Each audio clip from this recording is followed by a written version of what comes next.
নমস্কাৰ দৰ্শকসকল, প্ৰথমতে এটা ভাইৰেল ভিডিঅ' চাই লওঁ আহক। আপোনালোকে ইয়াত কংগ্ৰেছ দলৰ পাৰ্টিক ভোট দিয়ক। মই আপোনালোকক কৈছো, এজন সীমান্ত নহয়, দুজন সীমান্ত নহয়, 50জন সীমান্তই আপোনালোকৰ গাৰ নোম লৰাব নিদিওঁ।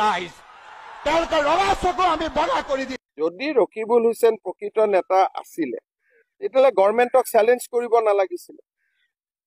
আজি হাছিলা বিলৰ ঘটনাটো কি, ইমান গভৰ্ণমেণ্টক চেলেঞ্জ কৰিলে। এতিয়া মানুহে তেওঁলোকক সেইকাৰণে ধৰিছে যে আপোনালোকে কিয় গভৰ্ণমেণ্টক চেলেঞ্জ কৰিলে। এইখন গভৰ্ণমেণ্ট কেনেকুৱা, স্মাৰক পত্ৰ লৈ আহক, শুনিম। ভাই তুমিয়ে 200 ফুট দূৰত গুচি যোৱা, ভালে কুশলে থাকা। আমিতো মিলা মিছাকৈ চলিব খোজো, কিন্তু যদি মিলা মিছাকৈ চলিব নোখোজে তেতিয়া চেলেঞ্জ কৰিলেতো কথাটো চেলেঞ্জ হৈ যায়। আপোনালোকে ইয়াত কংগ্ৰেছ দলৰ পাৰ্টিক ভোট দিয়ক।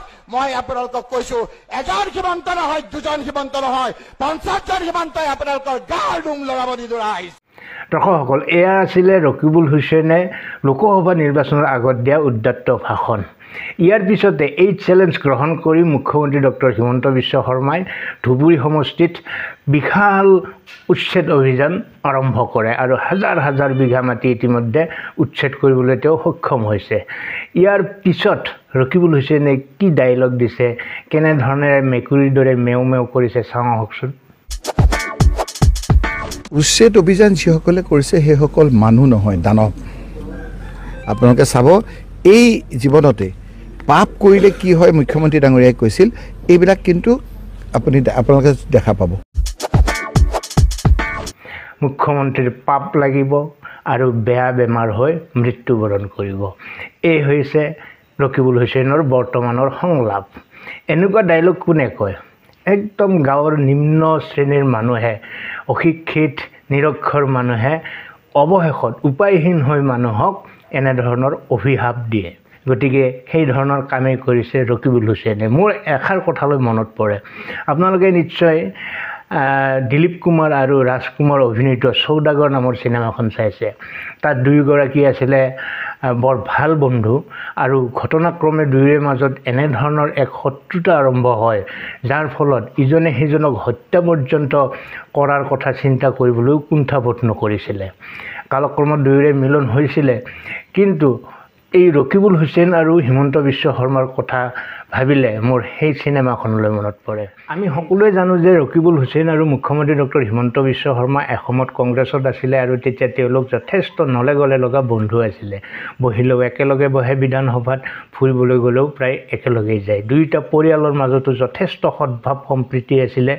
ৰকিবুল হুছেইনৰ পুত্ৰৰ নাম আছিলে তানজিল আৰু মুখ্যমন্ত্ৰী ডক্টৰ হিমন্ত বিশ্ব শৰ্মাৰ নাম আছিলে নন্দিল। গতিকে বিভিন্ন ক্ষেত্ৰত তেওঁলোকৰ যথেষ্ট মিলা প্ৰীতি আছিলে। কিন্তু ঘটনাক্ৰমে মুখ্যমন্ত্ৰী ডক্টৰ হিমন্ত বিশ্ব শৰ্মা বিজেপিলৈ গুচি আহিব লগা হয় আৰু ৰকিবুল হুছেইন কংগ্ৰেছতে থাকি যাবলগীয়া হয়। গতিকে এনেধৰণে লাহে লাহে দলীয় শত্ৰুতাই ব্যক্তিগত শত্ৰুতালৈ ৰূপান্তৰিত হ'ল। এতিয়া বহুতে ক'ব ধৰিছে, ৰকিবুল হুছেইনে নিৰ্বাচনৰ আগত, লোকসভা নিৰ্বাচনৰ আগত যি চেলেঞ্জ দিছিলে, সেই চেলেঞ্জৰে বলি হ'ল নেকি ধুবুৰীবাসী। সেই চেলেঞ্জ ৰাখিবলৈ গৈয়েই ইমান নিৰ্দয়ভাৱে মুখ্যমন্ত্ৰী ডক্টৰ হিমন্ত বিশ্ব শৰ্মাই উচ্ছেদ চলালে নেকি? যি নহওক, মুখ্যমন্ত্ৰী ডক্টৰ হিমন্ত বিশ্ব শৰ্মাই কৈছে যে চেলেঞ্জ কৰিব নালাগিছিলে গভৰ্ণমেণ্টক। গতিকে তেওঁ যথেষ্ট উপভোগ কৰিছে ৰকিবুল হুছেইনৰ বিষয়টো। মই ভাবোঁ মুখ্যমন্ত্ৰী ডক্টৰ হিমন্ত বিশ্ব শৰ্মাই কংগ্ৰেছৰ কিছুমান নেতাক একেবাৰে ৰাজনৈতিকভাৱে জিৰো কৰি দিয়াৰ সংকল্প লৈছে, টাৰ্গেট লৈছে। আপোনালোকে কি ভাবে কমেণ্ট বক্সত নিশ্চয় জনাব। এইবাৰ আহিছোঁ মহম্মদ শামছুজ্জামান নামৰ এগৰাকী ব্যক্তিয়ে ৰকিবুল হুছেইন সন্দৰ্ভত কি কথা কৈছে, আহক আমি মনোযোগেৰে শুনি লওঁ। হয় মাৰি পেলাবা, নহয় চুচৰি চুচৰি মই মোৰ মানুহক সহায় কৰিম। মই ৰাইজক কথা দিছোঁ। ভিডিঅ'ত দেখা মানুহজনক আপোনালোকে নিশ্চয় চিনি। এই ব্যক্তিগৰাকী ধুবুৰী সমষ্টিৰ সাংসদ। এই ব্যক্তিগৰাকীয়ে যেতিয়া সাংসদ হিচাপে নিৰ্বাচিত হ'বলৈ ধুবুৰীলৈ গ'ল, তেতিয়া তেওঁ এনেধৰণৰ বক্তব্য প্ৰদান কৰিল। সাধাৰণ বিশেষকৈ সংখ্যালঘু মানুহখিনি তেওঁৰ কথাত পতিয়ন গৈ ভোটদান কৰিলে আৰু অভূতপূৰ্বভাৱে প্ৰায় 10 লাখতকৈ বেছি ভোটত জয়ী হৈ তেওঁ এক প্ৰকাৰ এটা ৰেকৰ্ড কৰি সংসদলৈ এগৰাকী সাংসদ হিচাপে নিৰ্বাচিত হ'ল। আজি ধুবুৰী লোকসভা সমষ্টিৰ সাংসদ হিচাপে ধুবুৰীত সংঘটিত ঘটনাবোৰ, গোৱালপাৰাত যি উচ্ছেদ অভিযান হৈছে, সেইবোৰত এইসকলৰ এই যে মৌন মুখমণ্ডল দেখি আমি লাজ পাইছো যে এইসকলকো ধুবুৰী লোকসভা সমষ্টিৰ মানুহে নিৰ্বাচিত কৰিছে এটা ৰেকৰ্ড সংখ্যক ভোটত, আৰু ই হৈছে ধুবুৰীবাসী ৰাইজৰ এক ঐতিহাসিক ভুল। এতিয়া আহোঁ মই গোৱালপাৰালৈ। যদি গোৱালপাৰা সমষ্টিৰ এনেধৰণৰ উচ্ছেদ হৈছে, তাৰ বাবে দায়ী কোন? মইতো পোনপটীয়াকৈ কৈছো, সংখ্যালঘু বসতি প্ৰধান অঞ্চলত এনেধৰণৰ উচ্ছেদ অভিযানৰ বাবে দায়ী কেৱল মাত্ৰ কংগ্ৰেছ। কাৰণটো মই কৈছো, 1937 চনত অসমত বিধানসভা গঠন হোৱাৰে পৰা 2016 চনলৈ এই সুদীৰ্ঘ সময়ছোৱাত অসম বিধানসভাত সংখ্যালঘু প্ৰতিনিধিবিহীন মন্ত্ৰীসভা নাছিল। প্ৰতিটো মন্ত্ৰীসভাতেই সংখ্যালঘু মন্ত্ৰীৰে পৰিপুষ্ট এটা মন্ত্ৰীসভা আছিল। তাতো গুৰুত্বপূৰ্ণ বিভাগৰ দায়িত্বত সংখ্যালঘু মন্ত্ৰী আছিল।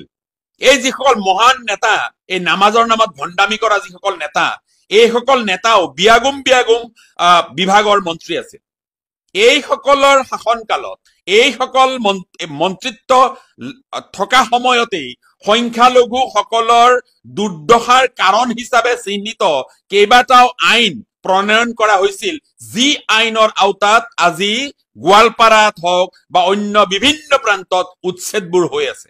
এয়া কংগ্ৰেছ দলৰ সংখ্যালঘু ৰাইজৰ প্ৰতি দিয়া উপহাৰ, যাক এক্সিকিউট কৰিছে বিজেপি চৰকাৰে। আইনখনটো কংগ্ৰেছৰ দিনত প্ৰণয়ন। কিয় কংগ্ৰেছৰ শাসনকালত, দীঘলীয়া শাসনকালত সংখ্যালঘুসকলৰ এই ভূমিৰ সমস্যাটোৰ সমাধান কৰা নহল? দৰ্শকসকল, মহম্মদ শামছুজ্জামানৰ এই কথাখিনি সংখ্যালঘুসকলে কিমান দূৰ একচেপ্ট কৰিব, কিমান দূৰ বুজি পাব, সেয়া তেওঁলোকে জানিব। কিন্তু এটা কথা ঠিক যে আজি যদিহে ইমান বছৰে শাসন কৰা কংগ্ৰেছে কেৱল চৰকাৰী ভূমিত তেওঁলোকক সংস্থাপন কৰি এৰি নিদি যদিহে পট্টা দিয়াৰ ব্যৱস্থা কৰিলেহেঁতেন, স্থায়ীভাৱে সংস্থাপিত কৰাৰ ব্যৱস্থা কৰিলেহেঁতেন, আজি তেওঁলোকৰ এই অৱস্থা মুঠেও নহয়। তেওঁলোকে সংখ্যালঘু সম্প্ৰদায়ক কেৱল ভোটৰ যন্ত্ৰ হিচাপে ব্যৱহাৰ কৰিছিলে। তেওঁলোকে প্ৰকাশ্যে ব্যক্ত কৰিছিলে, আলি কুলি থকালৈকে কংগ্ৰেছৰ মৰণ নাই।